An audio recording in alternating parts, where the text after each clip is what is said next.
जय गौरी माता। प्रिय माताओं और बहनों, जय अहोई माता की जय।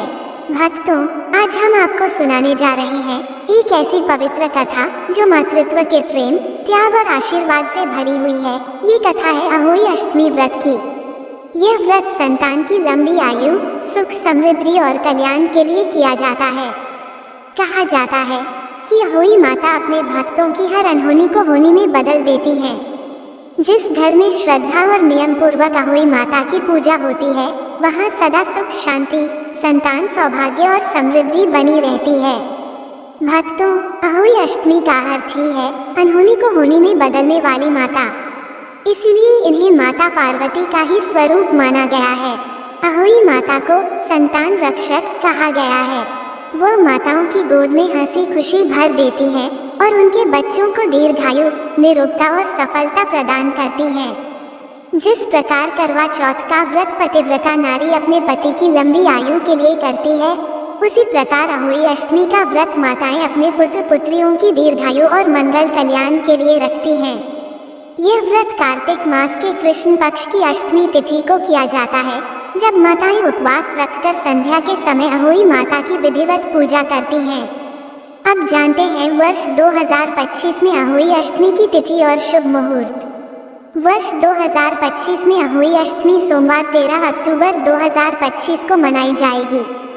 अष्टमी तिथि का आरंभ 13 अक्टूबर को प्रातः 12:24 पर होगा और समाप्ति 14 अक्टूबर को पूर्वाह्न 11:09 पर होगी। पूजा का शुभ मुहूर्त शाम 6:07 से 7:19 तक रहेगा। इस दिन सूर्यास्त का समय शाम 5:50 के आसपास और तारों को देखने का शुभ समय 6:28 होगा। चंद्रमा उदय का समय 14 अक्टूबर की मध्यरात्रि 12:09 पर रहेगा। उदया तिथि की मान्यता के अनुसार व्रत 13 अक्टूबर 2025 को ही रखा जाएगा। इस दिन माताएं तारों को देखकर जल अर्पण करती हैं, अहोई माता की पूजा करती हैं और फिर अपने बच्चों की दीर्घायु की कामना कर व्रत का पारण करती हैं। अब सुनिए भक्तों, अहोई अष्टमी की वह पौराणिक कथा जो इस व्रत की आत्मा है। जो भी स्त्री इस पवित्र कथा को सच्चे मन से श्रवण करती है, उसकी संतान की रक्षा स्वयं अहोई माता करती हैं। प्रिय बहनों, इसलिए इस कथा को आरंभ करने के बाद इसे अधूरा छोड़कर न जाएं, अन्यथा इसका पुण्य प्राप्त नहीं होता। जो भी व्रती स्त्री इसे प्रारंभ से अंत तक सुनती है, उसके सभी मनोरथ पूर्ण हो जाते हैं। घर में दरिद्रता का नाश होता है और माता लक्ष्मी का वास स्थायी रूप से होता है। तो आइए श्रद्धा से इस कथा को सुनें और भगवान श्री हरि विष्णु से प्रार्थना करें कि वे इस कथा को सुनने वाले हर भक्त के जीवन में सुख, समृद्धि और मंगल भर दें। भक्तों, आइए कथा प्रारंभ करते हैं। बोलिए अहोई माता की जय। बहुत समय पहले की बात है, किसी नगर में एक साहूकार रहता था। वह अत्यंत धनवान था और उसके 7 पुत्र थे। दीपावली से कुछ दिन पहले उसकी पत्नी घर की लिपाई पुताई के लिए मिट्टी लेने पास के जंगल में गई। वह कुदाल लेकर खदान से मिट्टी खोदने लगी। उसी स्थान पर एक सिंहनी से अपने बच्चों के साथ रहती थी। जैसे ही साहूकार की पत्नी ने मिट्टी खोदी, अनजाने में कुदाल की चोट से उस सिंहनी के एक शावक की मृत्यु हो गई। ये देखकर वह स्त्री बहुत दुखी हुई। उसने हाथ जोड़कर बार बार माता से क्षमा मांगी, किंतु जो हो गया था उसे वह बदल नहीं सकती थी। वह रोती करती घर लौटी, परंतु उसके मन में गहरा पश्चाताप बना रहा। कुछ समय बाद उसके सबसे बड़े बेटे की मृत्यु हो गई। फिर कुछ ही महीनों में दूसरा, तीसरा, चौथा, इस प्रकार उसके सभी 7 पुत्र काल के गाल में समा गए। वह स्त्री शोक से व्याकुल होकर दिन रात विलाप करने लगी। पड़ोस की स्त्रियां उसे समझाने आईं। उन्होंने पूछा, बहन, तूने ऐसा कौन सा पाप किया है कि तेरे 7 बेटे चले गए? वह बोली, बहनों, मैंने कभी किसी का बुरा नहीं किया। बस एक बार दीपावली से पहले मिट्टी खोदते समय अनजाने में सिंहनी के बच्चे को मार डाला था। शायद उसी का ये दंड मुझे मिला है। ये सुनकर वृद्ध स्त्रियां बोली, बहन, अब तू चिंता मत कर। कार्तिक कृष्ण अष्टमी के दिन देवी अहोई की पूजा कर उस सिंहनी और उसके बच्चों का चित्र बनाकर क्षमा मांग। देवी अहोई अवश्य तेरा पाप क्षमा करेगी। वह साहूकारिन उस दिन की प्रतीक्षा करने लगी। कार्तिक मास की कृष्ण अष्टमी को उसने उपवास रखा। उसने दीवार पर गेरू और चावल से अहोई माता का चित्र बनाया, जिसमें सिंघनी और उसके बच्चे भी चित्रित किए। उसने विधिवत स्नान किया, पूजा की, दीप जलाया और अहोई माता से कहा, हे माता पार्वती, यदि मैंने अनजाने में कोई अपराध किया हो तो कृपा कर मुझे क्षमा करें। मेरी कोख उजड़ गई है, मुझ पर दया करें। देवी उसकी प्रार्थना सुनकर प्रसन्न हुई और उसे आशीर्वाद दिया, हे साध्वी, तेरे पाप धुल गए हैं, अब तुझे 7 पुत्र प्राप्त होंगे। कहते हैं कि अगले वर्ष उसके घर एक सुंदर पुत्र उत्पन्न हुआ और फिर एक एक करके 7 पुत्र लौट आए। तब से यह व्रत पूरे भारत में प्रचलित हो गया। अहोई अष्टमी का ये व्रत संतान सुख की प्राप्ति का सर्वोत्तम उपाय माना गया। भक्तों, अहोई अष्टमी का महत्व अत्यंत गहरा है। यह व्रत केवल पूजा पाठ नहीं, बल्कि माँ की ममता, त्याग और विश्वास का प्रतीक है। माता अहोई को प्रसन्न करने से संतान की रक्षा होती है, उन्हें स्वास्थ्य, दीर्घायु और समृद्धि प्राप्त होती है। यह व्रत मातृत्व के अमर प्रेम का उत्सव है, जहाँ एक माँ अपने बच्चे के कल्याण के लिए पूरा दिन उपवास रखती है, स्वयं भूखी रहकर भी अपने बच्चे की खुशी के लिए भगवान से प्रार्थना करती है। अब जानिए इस व्रत की विधि। प्रातःकाल स्नान करके संकल्प लिया जाता है, मैं अहोई माता की पूजा अपने पुत्र पौत्रों की दीर्घायु और सुख समृद्धि के लिए करूंगी। इसके बाद घर की दीवार पर गेरू से अहोई माता, सिंघनी और उसके बच्चों का चित्र बनाया जाता है। पूजा के स्थान पर एक चौकी रखकर उस पर जल से भरा कलश रखा जाता है। फिर उसके ऊपर नारियल, वस्त्र और रोली चावल से सजावट की जाती है। सबसे पहले गणेश जी की पूजा की जाती है, क्योंकि बिना विघ्नहर्ता गणेश की पूजा अधूरी मानी जाती है। फिर अहोई माता का स्मरण करके दीप जलाए जाते हैं। माता को आटे या सूजी के पोए, हलवा और गुड़ से बने प्रसाद का भोग लगाया जाता है। संध्या समय तारों को देखकर जल अर्पण किया जाता है और माता से कहा जाता है कि अहोई माता मेरी संतान की रक्षा करें, उन्हें दीर्घायु और सुख दें। फिर कथा सुनी जाती है और हाथ में लिए गेहूं के दाने दुपट्टे में बांध लिए जाते हैं। पूजा के बाद सास या परिवार की बड़ी महिला के चरण स्पर्श कर आशीर्वाद लिया जाता है और उसके बाद ही व्रत खोला जाता है। इस दिन कुछ नियमों का पालन अत्यंत आवश्यक है। अहोई अष्टमी के दिन मिट्टी से संबंधित कार्य नहीं करना चाहिए। खुरपी या कुदाल का प्रयोग वर्जित है। काले या नीले वस्त्र पहनना अशुभ माना गया है। कांसे के बर्तनों से अर्घ्य नहीं देना चाहिए। प्याज, लहसुन का सेवन निषेध है और रात्रि में सोना भी अनुचित माना गया है। बुजुर्गों का अनादर करने से व्रत का पुण्य नष्ट हो जाता है। अहोई अष्टमी का ये पर्व केवल एक व्रत नहीं, बल्कि माँ के प्रेम और त्याग का जीवंत प्रतीक है। ये हमें ये सिखाता है कि एक माँ का आशीर्वाद हर अनहोनी को होनी में बदल सकता है। अहोई माता के नाम का स्मरण करने मात्र से ही संतानों पर आने वाली आपदाएं टल जाती हैं। तो भक्तों, जब भी यह व्रत आए, श्रद्धा से इसे करें, माता की कथा सुने, अपने बच्चों के सिर पर हाथ रखकर कहें, हे अहोई माता, मेरी संतान को लंबी आयु दें, सुख समृद्धि प्रदान करें और जीवन में सदा मंगल बरसाएं। जय हो अहोई माता की, जय माँ पार्वती की, जय जय जय। छोटी बहू की अहोई अष्टमी की कथा। एक गांव में बुढ़िया माई रहती थी। वह बहुत ही मेहनती और ईमानदार स्त्री थी। वह मिट्टी के सुंदर खिलौने बनाया करती थी और पूरे गांव में बच्चों को खुश करने के लिए उन्हें बेचती थी। उसका एक बेटा सागर था और उसकी बहू रूपा थी, जो रोज सुबह उठकर खिलौने लेकर बाजार जाती और आवाज लगाती, खिलौने ले लो, सुंदर सुंदर मिट्टी के खिलौने ले लो, बच्चों के लिए खास। पूरे गांव में लोग उसे जानते थे और बच्चे उसके पास खिलौने लेने दौड़ते थे। लेकिन कई घरों की औरतें कहती, अरे बहन, जब भी तुम आती हो मेरा बच्चा नए खिलौने लेने की जिद करता है, तुम किसी और मोहल्ले में जाया करो। रूपा कहती, बहन, अगर सब ऐसा कहेंगे तो हम खिलौने कहाँ बेचेंगे? बच्चों के लिए हम मेहनत करते हैं, हम सुंदर खिलौने बनाते हैं और आप कहती हैं मत बेचो तो कैसे होगा? अच्छा, तो फिर यह घोड़ा मुझे दे दो, पिछली बार हाथी लिया था। इस तरह रूपा पूरे दिन बाजार में घूम घूम कर खिलौने बेचती और शाम को जब वह घर लौटती तो सारे पैसे अपनी सास बुढ़िया माई को दे देती, जिससे घर का खर्च और परिवार की जरूरतें पूरी होती। बुढ़िया माई का बेटा सागर एक जमींदार के घर में नौकरी करता था। वह मेहनती और ईमानदार था। एक दिन शाम को सागर घर आया और माँ से बोला, माँ, मैंने आज जमींदार के घर जाते समय देखा कि उनके घर 2 बहुएं हैं, लेकिन उनके कोई बच्चे नहीं हैं। उनकी शादी को कई साल हो गए हैं। बुढ़िया माई ने कहा, बेटा, उनके बच्चे होते हैं लेकिन मर जाते हैं। ये जानकर वे बहुत दुखी रहते होंगे। सागर बोला, हाँ माँ, जमींदार को लगता है कि उसका वंश अब खत्म हो जाएगा। वह बहुत परेशान है।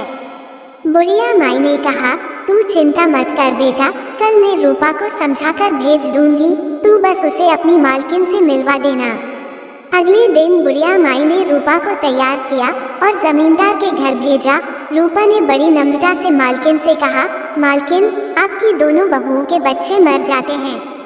इस बार उन्हें अहोई अष्टमी का व्रत करने के लिए बोलिए और जो बच्चे मर गए हैं उतने ही मिट्टी के बच्चे मैं उन्हें दूंगी। आप उनकी ओर से व्रत करवाएं, शाम को पूजा कराएं और पूजा के बाद कोई भोजन या अन्न ग्रहण न करें। रात को अहोई माता के सामने बैठकर अपने मिट्टी के बच्चों की लंबी उम्र के लिए प्रार्थना करें। अगर वे सच्चे मन से प्रार्थना करेंगी तो उनके बच्चे जीवित हो जाएंगे।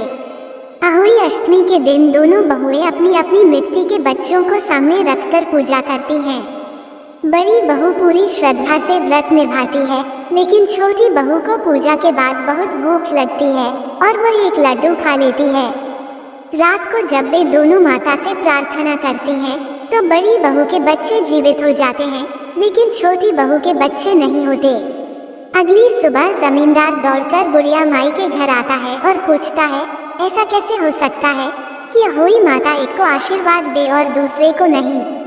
बुढ़िया माई ने छोटी बहू रूपा को लेकर जमींदार के घर जाकर सब समझाया। उसने देखा कि मिट्टी के खिलौनों में दरार आ गई है। बुढ़िया माई ने छोटी बहू से पूछा, क्या तूने व्रत तोड़ा था? वह बोली, माँ जी, मुझे माफ कर दो, मुझे भूख लगी थी इसलिए मैंने लड्डू खा लिया। ये सुनकर मालकिन बहुत नाराज हुई और उसने अपनी छोटी बहू को घर से निकाल दिया। बुढ़िया माई उसे अपने घर ले आई और वह 1 साल तक उसके घर में रहकर खिलौने बनाती रही। अगली अहोई अष्टमी पर बुढ़िया माई उसे लेकर जमींदार के घर पहुंची। मालकिन बोली, इसे क्यों लाई है? हम इसे नहीं रखेंगे। बुढ़िया माई ने समझाया, मालकिन, इसे सजा मिल चुकी है, आज इसे व्रत करने दीजिए। दोनों बहुएं व्रत करती हैं। पूजा के बाद बड़ी बहू व्रत पूरा करती है, लेकिन छोटी बहू माँ से प्रार्थना में बैठती है। उसके घर वाले सोने चले जाते हैं। तभी अहोई माता की कृपा से उसका बेटा जीवित हो जाता है। ये देखकर जमींदार और उसकी पत्नी बहुत खुश होते हैं। बुढ़िया माई और रूपा को बुलाकर बहुत धन, गहने और रहने के लिए पक्का मकान देते हैं। अहोई माता की कृपा से रूपा के घर भी बच्चा होता है। इसके बाद हर अहोई अष्टमी पर सभी मिलकर व्रत रखते हैं और अहोई माता की पूजा करते हैं। बोलिए अहोई माता की जय। 7 बहुओं और श्यामू माता की कथा।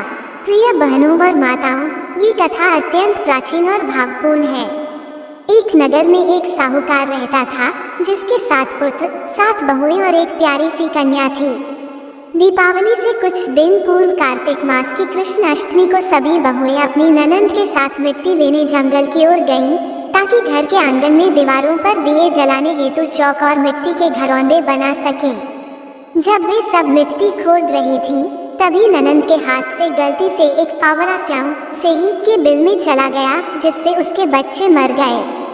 ये देखकर श्याम माता अत्यंत दुखी होकर बोली, हे कन्या, तूने मेरे बच्चों की हत्या की है, इसलिए मैं तेरी कोख को बांध दूंगी।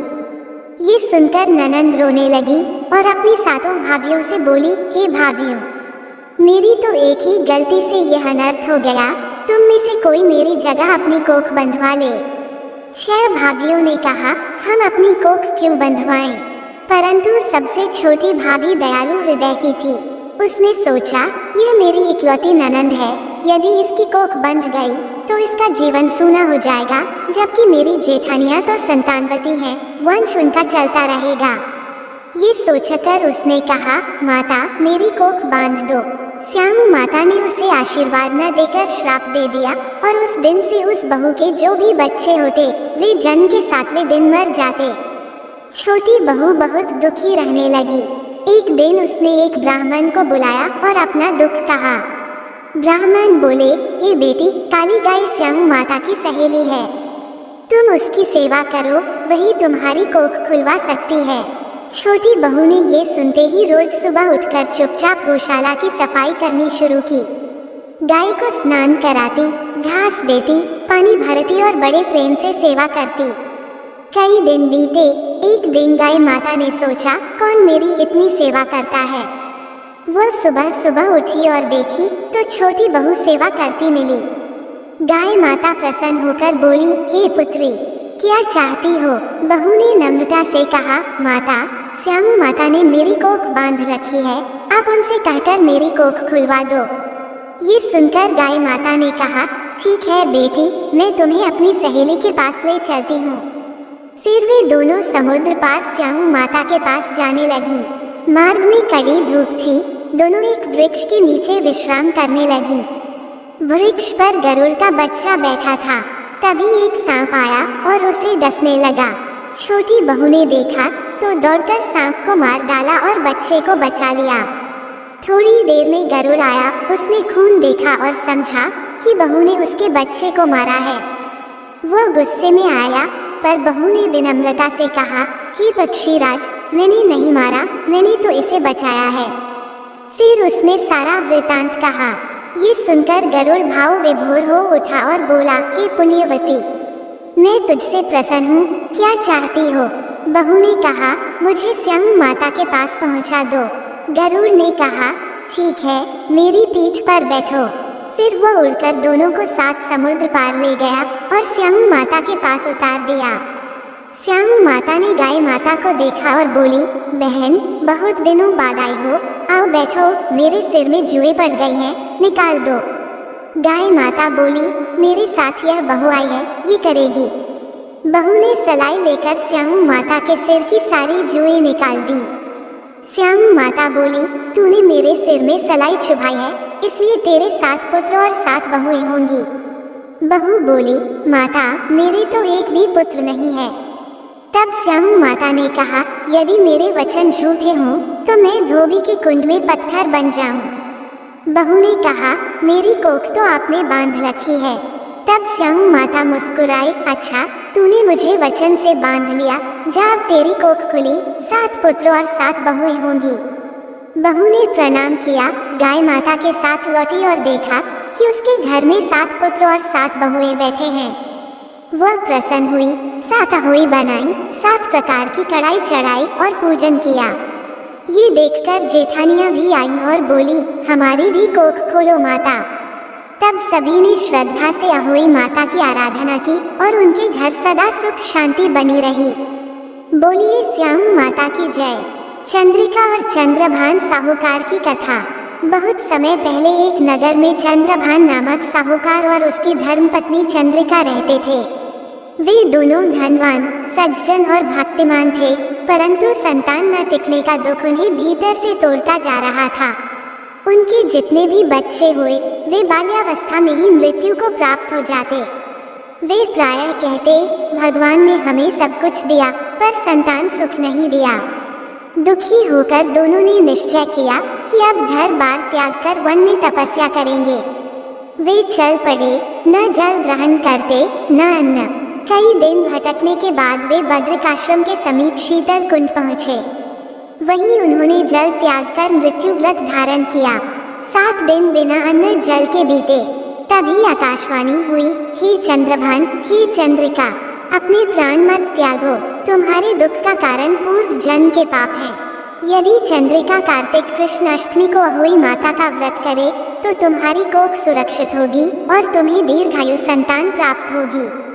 ये सुनकर वे दोनों हरिद्वार गए, राधा कुंड में स्नान किया और विधिवत अहोई अष्टमी का व्रत किया। चंद्रिका ने पूरे नियम से अहोई माता की पूजा, दीपदान और कथा श्रवण किया।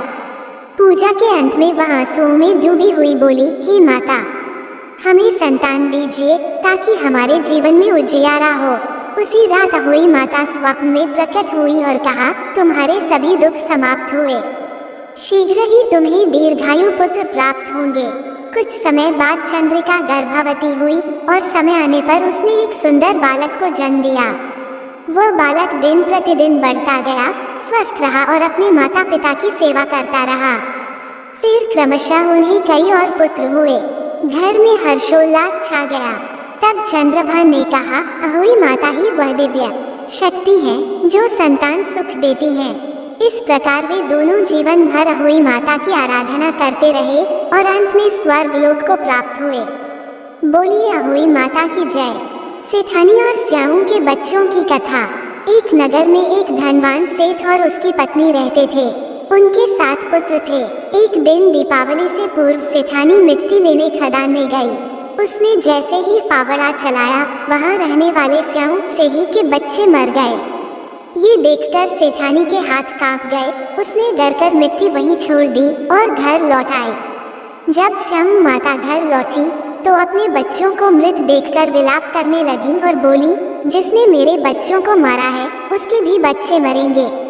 उनके इस श्राप से कुछ ही समय में सेठानी के 7 पुत्र मर गए। सेठ सेठानी शोक में डूब गए। उन्होंने सोचा कि अब जीवन व्यर्थ है, चलो तीर्थ यात्रा पर चलें और भगवान के चरणों में प्राण अर्पण करें। वे पैदल ही यात्रा पर निकले। भूख प्यास से व्याकुल होकर गिर पड़े। तभी आकाशवाणी हुई, हे सेठ, तेरी पत्नी ने अनजाने में स्याऊ के बच्चों को मारा था, इसलिए तुम्हें ये दुख भोगना पड़ा।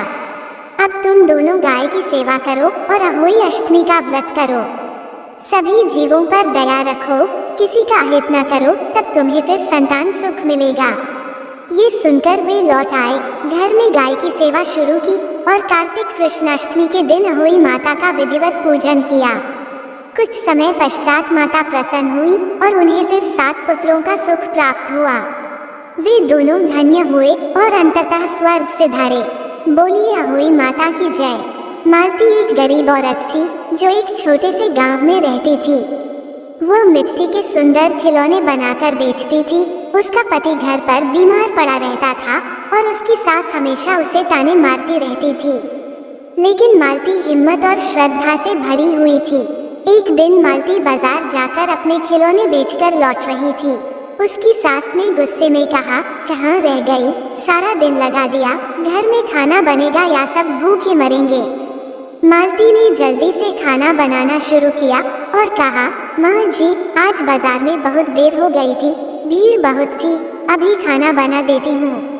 उसके पति ने आवाज दी, मालती, तू पूरी रात बैठकर खिलौने बनाती है, सुबह से शाम तक उन्हें बेचती है, कितना थक जाती होगी। मेरे बीमार होने से तुझे सारे काम करने पड़ रहे हैं। मालती ने कहा, आप चिंता मत कीजिए, माँ लक्ष्मी की कृपा से मेरे खिलौने अच्छे बिक जाते हैं और मुझे ये सब करने में बहुत आनंद आता है। बस मैं एक ही प्रार्थना करती हूँ कि आप जल्दी से जल्दी स्वस्थ हो जाएं। उस रात मालती गणेश जी और लक्ष्मी जी की मूर्तियाँ बना रही थी। उसकी आंखों से आंसू टपक रहे थे। वह सोच रही थी, माँ, तुम सारे संसार पर कृपा करती हो, क्या मेरी झोली हमेशा खाली रहेगी? क्या हमारे दिन कभी बदलेंगे? क्या हम भी सुख से दिवाली मना पाएंगे? काश मेरे पति ठीक हो जाएं, तो हम भी सुख से दिवाली मना पाते। सोचते सोचते वह घर के बाहर मूर्तियों को सूखने के लिए रखकर वहीं सो गई। सुबह उसकी आंख खुली तो उसने देखा कि मूर्तियों में से एक लक्ष्मी जी की मूर्ति कम है। उसने सोचा, मैंने तो पूरी मूर्ति बनाई थी, एक माता की मूर्ति कम कैसे हुई? तभी उसके पास एक छोटी सी कन्या आई और बोली, माँ जी, आप क्या ढूंढ रही हैं? मालती ने कहा, कुछ नहीं बेटी, मैंने माँ लक्ष्मी की मूर्तियाँ बनाई थी, लेकिन उनमें से एक कम हो गई। कन्या ने कहा, लेकिन आप कौन हैं? मालती बोली, मैं यहीं पास के गांव में रहती हूँ। कन्या ने कहा, मेरे पिता अभी कुछ सामान लेने बाजार गए हैं, क्या मैं उनके आने तक आपके यहाँ रुक सकती हूँ? मालती ने कहा, बिल्कुल, बैठो, मैं तुम्हारे लिए कुछ खाने को लाती हूँ। मालती ने कन्या को घर के अंदर बिठाकर खाना खिलाया और कहा, बेटी मेरे साथ चलो, मैं बाजार में खिलौने बेचती हूँ, शायद वहीं तुम्हारे पिता मिल जाएं। कन्या मान गई और दोनों बाजार चली गईं। मालती अपनी टोकरी जमीन पर रखकर मूर्तियाँ बेचने लगी। मूर्ति ले लो, सुंदर मूर्ति, बच्चों के लिए खास। बहुत जल्दी मालती की सारी मूर्तियाँ बिक गईं। कन्या बोली, आज तो कमाल हो गया, हर दिन शाम तक बैठने पर भी मेरी 2-4 मूर्तियाँ ही बिकती थीं। आज आधा दिन भी नहीं हुआ और सब बिक गईं। परंतु उसके पिता बाजार में नहीं दिखे। दोनों घर लौट आए, लेकिन कन्या को लेने कोई नहीं आया। मालती ने कहा, बेटी अब तुम क्या करोगी, कैसे घर जाओगी, तुम्हारे पिता आए नहीं। कन्या बोली, आप चिंता मत करें, मैं जाकर उन्हें ढूंढ लूंगी। मालती ने कहा, नहीं, मैं तुम्हें रात को कहीं नहीं जाने दूंगी, रात यहीं रुक जाओ, सुबह हम तुम्हारे पिता को ढूंढेंगे। रात को मालती माँ लक्ष्मी की पूजा करती है। तभी कन्या पूछती है, आप दिन रात माँ लक्ष्मी की पूजा करती हैं, फिर भी इतनी गरीब हैं, ऐसा क्यों? मालती बोली, बेटा इसमें माँ का कोई दोष नहीं, ये हमारे पिछले जन्म के पाप का फल हो सकता है। रात को सभी खाना खाकर सो गए। सुबह मालती की आंख खुली तो कन्या गायब थी। मालती सोचती है, हे भगवान, कहाँ चली गई, मैंने तो उसका नाम भी नहीं पूछा। वो पूरी तरह आश्चर्यचकित थी। तभी उसने देखा कि उसके घर के बाहर लाल पैरों के निशान बने हुए हैं। बाहर वही मूर्ति रखी थी जो कल गायब थी। उसकी पोशाक वही थी जो कन्या ने पहनी थी। मालती रोते हुए घर के अंदर आई और माँ की चौकी के आगे नतमस्तक हो गई। तब उसके पति ने कहा, मालती देखो हमारे घर इतना धन कहाँ से आ गया। माँ लक्ष्मी स्वयं आई थी बेटी बनकर और आपको ठीक कर दिया, मेरे भंडार भी भर दिए। मालती ने रात रात भर माँ को याद किया और माँ ने उसकी पुकार सुन ली, अपने दर्शन से सारे संकट दूर कर दिए। इसके बाद मालती और उसके पति पर माँ की कृपा हो गई और दोनों ने मिलकर मूर्ति की दुकान खोल ली, जिससे उनका जीवन सुख, समृद्धि और खुशियों से भर गया। जय लक्ष्मी माता। भक्तों, इस प्रकार आज की यह कथा समाप्त होती है। जो भी श्रद्धा और भक्ति से इसे सुनता है वह सदा सौभाग्यवती रहता है। एक बार प्रेम पूर्वक बोलिए, अहोई माता की जय।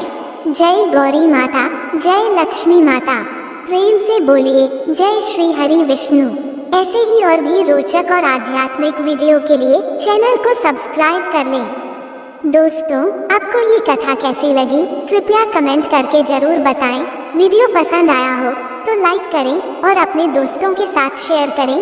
कमेंट बॉक्स में अहोई माता की जय, जय गौरी माता, जय लक्ष्मी माता लिखना ना भूलें। फिर मिलते हैं एक और वीडियो के साथ। धन्यवाद। जय श्री कृष्ण।